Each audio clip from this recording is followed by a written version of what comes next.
So at 5:23 this morning, South Metro Fire responded to this location on Santa Fe Drive, just north of East Bellevue Avenue, for a reported commercial carrier on fire. When crews arrived on scene, they located a fuel tanker that was on fire on the side of the road. Inglewood Police, along with Littleton Police and Denver Fire Department, also responded, and crews have been working on containing the fire since then. Are there any contaminants that are known in the fuel tanker? As of now, we don't have information on what was in the fuel tanker, but it's believed to be some sort of fuel, and currently we're letting it burn off due to the environmental impacts of applying water and the runoff of that hazardous waste. Do we know if there's any injuries at all? I don't have any reports on injuries as of right now. And you guys? What about the driver? What happened? I don't have any information on the status of the driver. So letting it burn off, do we have like an ETA of like how long it would take for it to kind of burn itself out? I don't. A lot of that is dependent on how much fuel is inside of the vehicle at the time of the fire.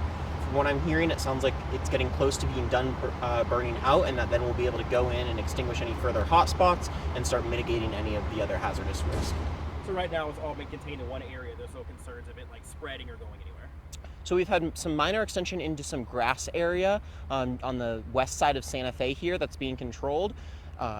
Beyond that, we've had approximately 5 to 10 vehicles at this U-Haul facility that have been impacted. None of them fully caught on fire, but they have been impacted by the heat primarily. We've been cooling those vehicles and the building as well to prevent any exposures from occurring. Is this wind causing any big issues for you guys trying to put this out or letting it burn out, or is it going to be problematic for you guys this morning?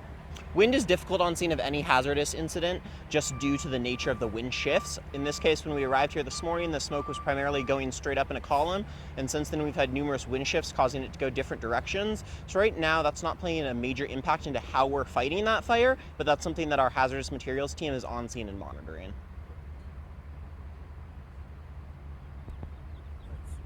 Any idea when traffic might be able to start flowing again? I don't. It'll be an extended operation on scene. Once that fire is contained and put out and all the hazardous material is contained, we'll have to work with a hazardous material cleanup company to work on mitigating that. We'll have to work on removing that vehicle, and then the South Metro Fire Marshal's office along with Inglewood Police Department will both need to investigate the cause of the fire and how the vehicle ended up where it did.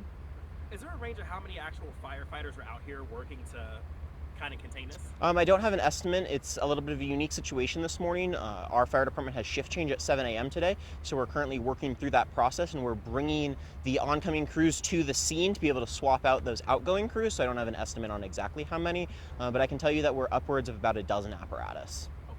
Upwards of what, sorry? Upwards of a dozen apparatus. Okay, thank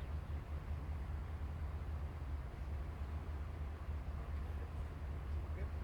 And I know since we kind of asked for this, is there going to be any like updates or future press conferences this morning we should know about? As of now, there won't be any further press conferences. We'll provide updates on our X feed as needed, and then Inglewood Police will be the ones leading the investigation on the law enforcement side, so any further updates related to that will come from them. And it's probably early, but we don't have like a cause or a reason why it's burning right now? No, the cause is still undetermined and under investigation by the South Metro Fire Marshal's office. Anything else you feel like the public really needs to know about what's taking place here today?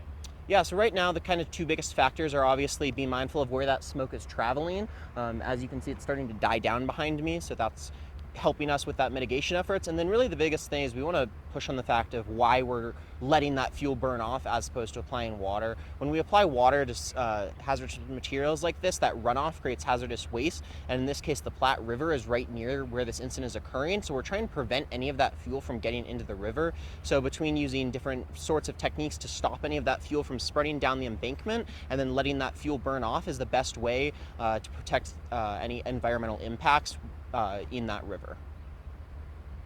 That's good. Great. Awesome. Thank you. Absolutely.